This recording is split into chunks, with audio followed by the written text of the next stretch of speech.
Okay, so let's start the honey infusion. Okay. So we have our Visions Pyrex vessel. And what we are going to do first is measure the volume of the herbal material we're going to put in here. Right, so set my lid over here. Here's our herbal material. So Aronia berries. Aronia berries. Yeah. So we had these in the freezer. We harvested them, a month or so ago. They keep really well in the freezer, so it's totally fine to freeze your, material before you use it. So let's see how much of those we have. We just thawed them out a little while ago. They're rather juicy.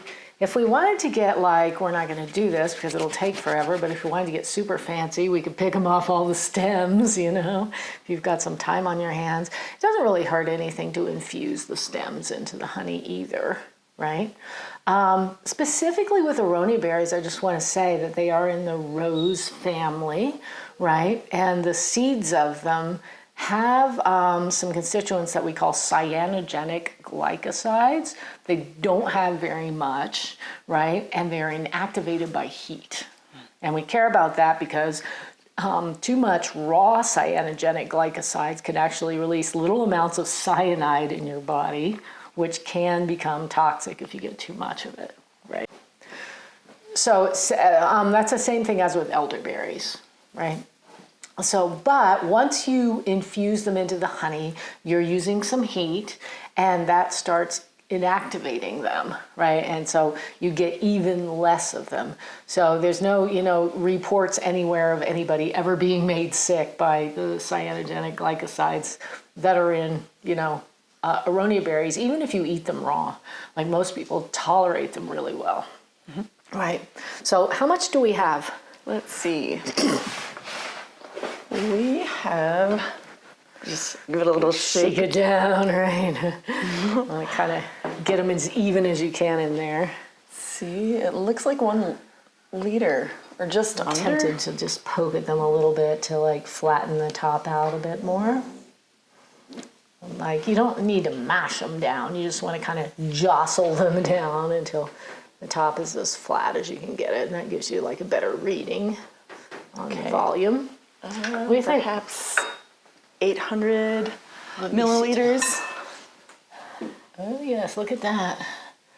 So here's 500, here's 1,000, 500, 600, 700, 800. I might go with 700 on those. Look at it again. Do you agree? Okay. 7.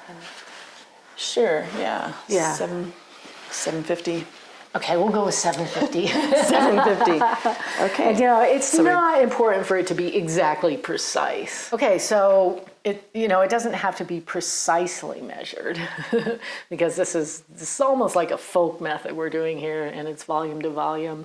If you're making really large batches of it, as a product to sell, you might want to measure it a little more precisely. Of course. In that case, I would, pick the berries off of the stems and jostle them down really well. And I might even do a weight to volume if I was doing it, to sell a product to get more precise with it. Which if I was that's an interesting thought actually. If I was gonna do this weight to volume, I would first measure out a volume to volume thing. Then I would weigh my berries and see how much that was. And I would be like, fresh Aronia berries weigh this much per 1,000 mils or whatever. And so I would still use the volume to volume as my starting place because that's pretty much the way people do this, in lots of different cultures. Okay, wow. We must be making herbal medicine. My fingers are purple again. Okay, so 750? 750. So we'll put them in our infusion. Yeah, we write that down. Put it in our infusion vessel, which is our lovely Pyrex here.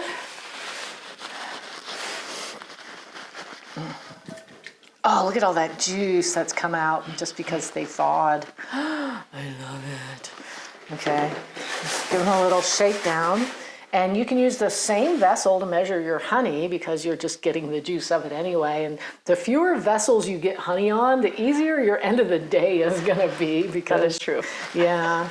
So This is a bit awkward to pour the honey out of this large stock pot. Usually you're not pouring your honey out of a large stock pot necessarily. I'm up for trying. Yeah. Okay. How about let's put this, give me that little, This. yeah, let's put this big spoon in it so it doesn't drip everywhere and get sticky like they tend to do. Okay. All right, so now we want to measure, shall we make it 1 to 1, 1 to 1.5, or 1 to 2? 1 to 1.5. Okay, why not? All right. So if we have, so this is our concentration ratio, right? 1 to 1.5 or 1.5, right? And it's volume to volume. It's always good to remind yourself what you're doing. So if we have 750 mils of berries, more or less, how much honey are we going to use? To get it, we're going to take 750 times 1.5, which is 1,125. 1125 mils, right? So that's a little more than a liter of honey, right? Because a liter is 1,000 mils. And yes, we should always do this with a metric system. A lot of us are used to doing ounces and things like that. Way harder to do these conversions in ounces, right? So switch, as soon as you switch to the metric system, it makes your life much easier. Okay, so 1 to 1.5, volume to volume, that means 750 mils, right, to 1,125 mils of honey. 750 mils of berries. And it's the same no matter how many you have over here. So if I just wanted to make a tiny amount, like I said earlier, like I had 100 mils of super special berries, right? And I wanted to make honey at a 1 to 1.5, I would just use 150 mils of honey, right? So it's the ratio or the proportion. It doesn't matter what you start with, right? You just take that times 1.5 if you're doing it this way. If it was 1 to 2, like we said, right, then this would be 750 times 2, which is 1,500, right? Is that right? That's correct. Yeah, right? But we're not doing a 1 to 2. If we were, we would use 1,500 mils of honey. Okay, but we're not. All right, so now we need to measure out 1,100 mils and 25 of warm honey. Is this vessel big enough? Why, it is. It is. And it doesn't have exactly the marks we need, but we can estimate it pretty well. So it has a mark at 1,000, right? And the next mark is 1,500. So we think, 1, 2, 3, 4, 5. So if we get it probably right about there, right? So we're just going to do a little bit of estimation. Okay. It would be ideal if our measuring vessel actually had the marks so we could, get on it more, but it doesn't really matter that much for demonstration purposes. It would matter if I was making a lot of this and getting, on a commercial basis. Ooh, it's warm under there. Okay, I might pour too much, but we can always pour some out into, I don't know, our mouths or something. Okay. All right. Tell me when I hit 1,000. Will do. Oh my goodness. Ooh, look at it. It's so beautiful. Keep going. Okay. Keep going. You're coming up on 1,000 right now. Okay, so when I'm almost to where you want me to stop, say ready, set, stop. Okay. Ready, set, stop. Woo! Got a few little extra drips. It's very unsanitary in the laboratory to do what I'm about to do. But sometimes it's irresistible. Because otherwise that honey would just run down the side. It would be a waste. That would, yeah. Yeah, We have to honor the bees. When I do that, I go wash my hands afterwards before I touch other things. Just saying, sometimes you just gotta lick the honey, Okay, so that is the proper amount of honey. So pour it over the berries. And I'm going to take this off because we don't need to warm it up anymore, and we don't want to warm it more than we have to. So I will set this over here. Do we have the Put a lid on spatula? it. Oh, yeah. We have a unicorn spatula. It's the best kind. So having messed with this particular hot plate quite a bit, I know that if we set it right exactly pointing to the low, we get super close to 130 Fahrenheit. This is going to be colder now because we introduced some room temperature, maybe slightly chilly berries into it. So we're going to have to bring it back up to 130, right? Okay, yep. So one thing we want to write in our lab notebook is that we chose 1 to 1.5. Did you write that part down? I did already? write that down. Okay. And then we should write down that we, mix them together at whatever time it is. Okay. And then we'll keep checking it. We'll bring it up to 130. And then once it hits 130, that's when we start counting the infusion time, right? Because it's at the ideal temperature. So I am going to set this back on here. Okay, I will write the time. Okay. And the honey was pretty darn close to 130 when we put it in there. Yes. Right, so it's probably not going to take that much longer to get it back up to 130. But that's what we are going to do. And it's always a good idea to stir, right? Frequently, like I said. In fact, we probably want to set a timer for 15 minutes right now, in case we get distracted. This is so beautiful. I don't know if you can see the juice of these berries mixing in, right, with the honey.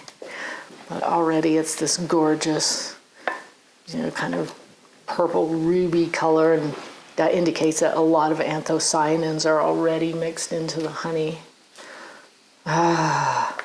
It's as good as a hot tub. I just want to can I just fall in here and float like a salt tank or something? Yeah. So that's good. So we will stir it pretty frequently. We'll keep a close eye on it. We'll check its temperature. Just out of curiosity, let's see what the temperature of it is right now. 80 and climbing, right? And basically the hot plate is set on the same setting it was once our honey reaches. Yeah, it looks like it's going to top out at about 90. Okay. Right, so we do have to, there's going to be considerable reheating. I will turn this up a tiny bit to make it go a little faster, but I have to be more careful now to check it and not let it get too hot. So I'm just gonna turn it up until it clicked on. Did you hear it click? Yeah, so just a tiny bit, and then maybe we'll even check it again before 15 minutes. Okay. So put my nice sticky thermometer gently in here so I don't break it. Oh, and by the way, I forgot to mention, these lab thermometers come in these little plastic tubes, and these are ideal for storing them. Like the only possible disadvantage they have is it might stay wet inside there, right? So make sure you rinse it with alcohol, but, clean it and then rinse it with alcohol before you. Don't leave this in a dish pan or something like that. Don't leave your thermometer in a dish pan. One of the easiest ways to break your glassware is to put it in the dish pan with other dishes, and then people clank it around and then it breaks. Yeah, but these really protect your thermometer from breaking. So when I get one, I always put it back in there after I'm done using it, after I clean it up. So one other thing to think about is lid versus no lid. Right, so there's a couple of different factors you're kind of counterbalancing.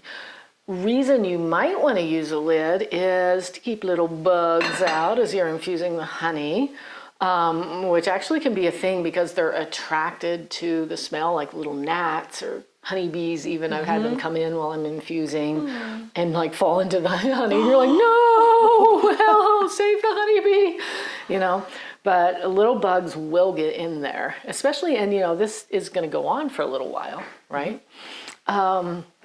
So that keeps the bugs out, which is nice. What it does that you might not want to do is it keeps more water in, right? And the reason that you know that water is trying to evaporate is you'll see the water accumulate on the inside of the lid. Have you seen that? I have. Yeah. And what I do when that happens is I just pick the lid up, shake the water off, literally, and put it back on again. So it is good for the honey to let some water out. Because then you have more honey concentration, so it has more of a preservative power, maybe a bit more of an antimicrobial power, but still, especially if you're infusing something juicy, right, like berries, or juicy ginger root even, you're going to get so much water out of that herbal material that you're not going to be able to evaporate it all anyway, right? So letting the water out probably helps somewhat, but compared to how much water you've got in there just because of your plant material, it's not really going to help the honey preserve longer. Right. Right. So I used to do that because I was thinking about all the water evaporating until I realized that honeys, infused honeys are way less viscous than just straight up honey. Right, so they are watery, and that's just their nature because the honey's hygroscopic. It has pulled the water out of the plant material. So that's a thing to think about. The other thing to think about is volatiles, right, which are the beautiful aroma molecules or the essential oil molecules in the herbs. You want to keep as many of those in there, right, as possible so that your infused honey and your elixir, oxymel, whatever you're going to make out of it, has a beautiful characteristic aroma. And those molecules also have medicinal properties, right? Yes. Because they're essential oils, right? So keeping the lid on keeps more of those in. So now I do my infused honeys with the lid on. And if it's getting super wet, sometimes I'll just give the lid a little flip and then I'll put it right back on. Okay? Yes. Yeah, so maybe we should check the temperature now to see if it's up to infusion. And then I'll talk a little bit more about time because I don't think I finished my thoughts on that earlier. And see, I'm like being careful not to clack this on the bottom of the vessel. Also, the bottom of the vessel is a little hotter than the honey just because it's right there above the heating element. So if you do rest your thermometer on the bottom of the vessel, you're going to get a higher reading than the honey actually is at. So it's going to look hotter than it really is. Yeah. Wow, that's interesting. That's way lower than I thought. It's almost up to 100 now. So I'm going to give it, just for our purposes, another teensy-weensy bump. And then I'm going to give it a good stir. Yeah, so you might be getting the idea about now that this is sort of an all-day process. So many Several times, hours. yeah, starting your honey infusions first thing in the morning is a really good idea. Yeah. Honey infusions always take longer than, the whole process. It takes longer than I think it's going to take. So. Sure, because it takes a little bit of time to warm it up, and if it gets too hot, we've got to adjust it. So. Right, and it takes a bit of time for it to cool down. So you want to just ideally gradually sneak up to that 130 Fahrenheit. Yeah, the temptation is to try to make it go too fast, but then the risk is scorching the honey. You're overheating it. So you got to practice a lot of patience with honey infusions. That reminds me of something too. One time we have a magical butter machine, so it's like an extractor with a immersion blender blade in it, and you can program the time and the temperature. And I thought, wouldn't it be cool to make honey in this? And the time part is great, the temperature part is great, and it's an insulated vessel, and that's great. But the blending of it actually just really pulverized the plant material, and I basically had jam. All right. Yeah. So that didn't turn out so great. But I imagine if you had something like that without a blade chopping everything up, that would be a really cool honey extraction vessel. That probably exists, somebody probably has one of those. But anyway, so that was the part about the lid. And then I think we started mentioning time, how long does it take, right? And for soft, juicy berries, right? Once you get it up to temperature, you don't really have to go that long, 2 to 3 hours. If you go 4, that's okay. It's just more than you needed to do, right? But with juicy berries like that, the kind of magic mark is about 3 hours once they're up to temperature. And, the more you stir them, the more you'll get out as well. So my elderberry infused honeys, I'll usually, 3 hours max with them. And sometimes too, sometimes they seem to just gush out into the honey quicker than other times. And it's almost like cooking, Absolutely, it's like, yeah. you look at it, is it ripe yet? Is it ripe yet? And then like it has this particular aroma. And then you're like, oh, now, So it's not necessarily, timing it with a timer is the best way. But it's usually around 3 hours with berries. Something like ginger and turmeric take longer. Right? So they have tougher matrix, tougher plant matrix. So sometimes I'll even go like 6 hours, sometimes maybe even a little more with some like rooty material, even though it's juicy rooty material, fresh ginger, fresh turmeric. Spruce tips, I've gone about 6 hours with to make spruce tip honey. So the time you do it for sort of depends on the plant matrix, and you kind of have to like, find your sweet spot with that by experimenting. If you go too long with your honey infusion, you start getting this particular aroma.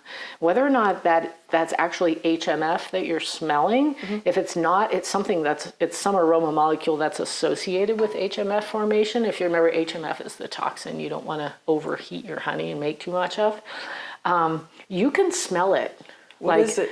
Yeah, it's kind of hard to describe, but it's almost like cooked honey smell. Okay. Or like slightly burnt honey smell. It's a little bit of a kind of unpleasant food cooking odor. You're like, oh, that smells like it was done 10 minutes ago. Like you can pick up on it. And when you start, that is heavenly. Ooh. You don't, it's really educational actually to smell your creations as you're making them. Just like if you're a really good cook or a chef, you would do that, right? And then honey, time to stir the honey. I think we beat our timer. But you'll see it, it'll smell wonderful, wonderful, wonderful. And then you'll get to this point where you're like, it's done. And it's, I don't know exactly how to quantify that scientifically, but once you do it a few times, you pick up on it. And it's very like, when you smell that smell, take it off the heat, right? But once it gets up to 130, we're going to write that time down. And then we're aiming to infuse this for 3 hours, right? And at the end of 3 hours, we'll strain it. All right, okay. So our Aronia berry honey is finished infusing now, and we're going to strain it. But before we do that, I wanted to show you something cool that Kat brought out. I've got this little thermometer probe, and I like it because I don't have to remove the lid, and it just gives me a constant reading of the temperature so that I can adjust the temperature dial as needed. So I think it's really convenient. Yeah, and it's a lot less breakable than the laboratory thermometer. I'm like, enter the 21st century. I just kind of like thermometers. But I can definitely see the utility of this as compared to that. So if you want to go the modern digital way, here you go. So what we did, we infused it and then it cooled down and then we just gently warmed it up again. So it's about 100 and what does that say? Upside down. It's close to 115 now, which is not infusion temperature, but it's definitely nice and runny and warm enough for the straining. So you don't want to try to strain it cold because, for obvious reasons. So we just warm it up a little bit before we strain it, right? And earlier we showed you some nice straining equipment. So this is a frame for a conical strainer that it doesn't have quite the fine mesh that this one does. But so we use the frame, which is really handy. And maybe if we just, let's see, before I strain, I'm actually going to turn this all the way off so we don't forget to do that. And maybe we should take the temperature probe out too, so I don't do something bad to it. Wee-haw! Yeah, we'll just there we go. Go like that. Put the drippy end in there. Yeah. And you know, if you're super confident in your pouring abilities, you could pick this thing up and pour it. I'm not, so I'm using a ladle, right? And it does make a little bit, look at that gorgeous color. Isn't that beautiful? So this honey, even though it was crystallized, it cleared a lot. It did during the infusion. Mm-hmm. There it goes. Oh, look at that beautiful honey. So that ruby red color, that's anthocyanins that the honey has extracted from the berries, from the Aronia berries.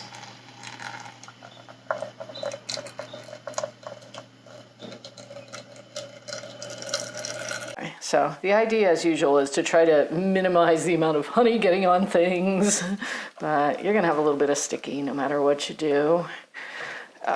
So I'm gonna get most of this out of here, and we can just, you know, depending on your plant material, you might want to do a couple of different things with straining. These berries, Aronia berries, have a lot of pectin. So we're thinking we don't want to mash them up too much because that will put more pectin into the honey. Pectin is great stuff, but if we want to use this honey in an elixir or oxymel or something like that, then we might not want so much pectin. Right. So we can just strain it by ladling the berries out through the basket strainer. With some plant material, you might not want to squeeze it, and these berries might be an example of that because they're Aronia berries. They're in the rose family. Like we said, they have a lot of pectin. Mm-hmm. Like apple skins have a lot of pectin, right? They're related. So if we squeeze it, we're going to get more pectin into our infused honey. That's not such a bad thing because pectin's really good for our microbiome, but it will thicken it up to some degree. So that could affect the texture of whatever you make out of it. Like it could thicken up your oxymel or thicken up your elixir, and you might want that. You know, but you'll have to experiment to see. Knowing what we've made quite a bit of Aronia honey this year because we got gifted a beautiful amount of Aronia berries, and it is pretty rich in pectin. So, you know, just kind of stirring it around in here, you'll lose a little bit of the honey. A little bit of the honey will stay on your berries. You won't get as much yield, but so you're kind of counterbalancing the yield and the pectin at this point. But if you did want to squeeze them, you could get out the potato ricer, like we looked at yesterday. I'll move this out your way. And let's just put some in there and give it a squeeze, just for fun. Right? Ready. Here it comes. Here, let me get the rest of this out of here. So, they are so gorgeous. Oh, I love Aronia honey. I believe we mentioned earlier that, you know, the reason there's in Aronia berries, there are the purple anthocyanins, but there are also these astringent small tannins called OPC, and those are really awesome cardiovascular tonic molecules. Is that enough for a good squeeze, or do you want the rest of this? We could put the rest in. Okay. There we go. This is such a funny machine. I love it. It's like, if you didn't know what it was, you'd be like, what is this? What does this thing do? You know? I don't think I ever saw one of these when I was a kid. Okay. There we go. Okay. So the cool thing about this is you don't squeeze it too hard because like stuff will squirt out horizontally. But you can get quite a bit more honey out of it this way. And, you know, ideally we would have sort of scooped these berries out of the way here so that it can just run right through. Ooh. There we go. Yeah, nice, huh? So it might be fine to add that much pectin. I'm just trying to think forward, like, oh, we don't want this to, when it cools off, to turn into like rubbery, delicious Aronia jelly, you know, or something. But you can do it that way, or you can skip that step, and then you can just pour. Oh, here's where our friend the spatula comes in, very handy. Right, so I'll hold the bowl up and you can spatulate. Sure. Spatulation. Spatulation. I'm not sure if that's a real verb, but we love it. So there's still quite a bit of honey in here, even though it looked like there wasn't that much. When we go at it with a spatula, we get a nice amount out. So anyway, OPC, right? That's what's in hawthorn. It's one of the things that makes hawthorn so good for the cardiovascular system. And they're also anti-inflammatory and antioxidant.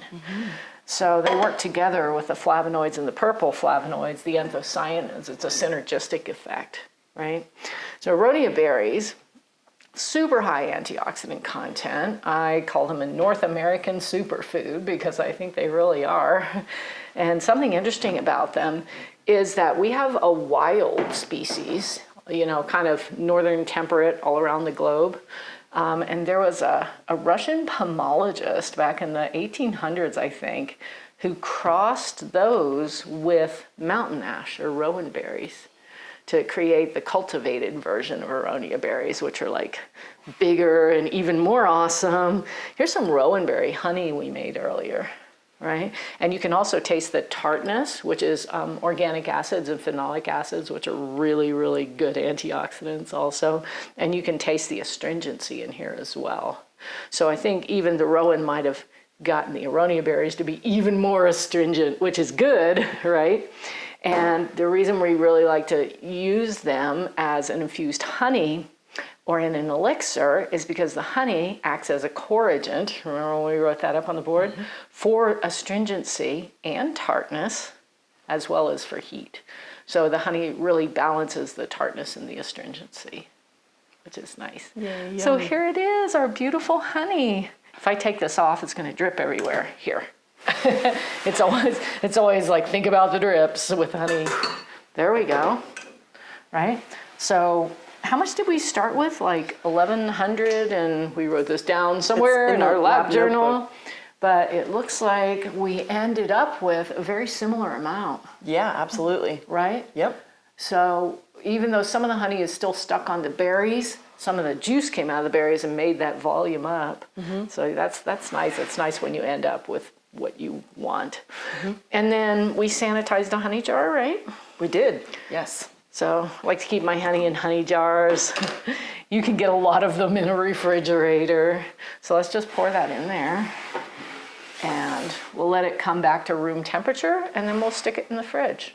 Or actually, well, with this, we might, are we going to use this in the elixir? No, we're going to use something else in the elixir. Right. So we'll just store this for the future. This we made earlier. And it is gumweed. That sounds so attractive for an elixir. Or grindelia, right? So grindelia is an Asteraceae family plant. It's a late summer bloomer, which is very convenient since it's like early fall right now. And the aromatics are just so intensive. They're the most medicinal, aromatic, penetrating, sort of like elecampane. So they can be really handy in respiratory elixirs. At the same time, it's a very bitter herb, right? Yeah, so we're going to use the honey of it that we made a couple days ago. Same method. We're going to use the honey in a bitters elixir, which is what we're getting ready to do next. So now that we've learned how to make an infused honey, we're going to shift gears and we're going to go through we're kind of going to do it with you. We're going to go through a way to make a bitters elixir that ends up being 35% ethanol. Yay!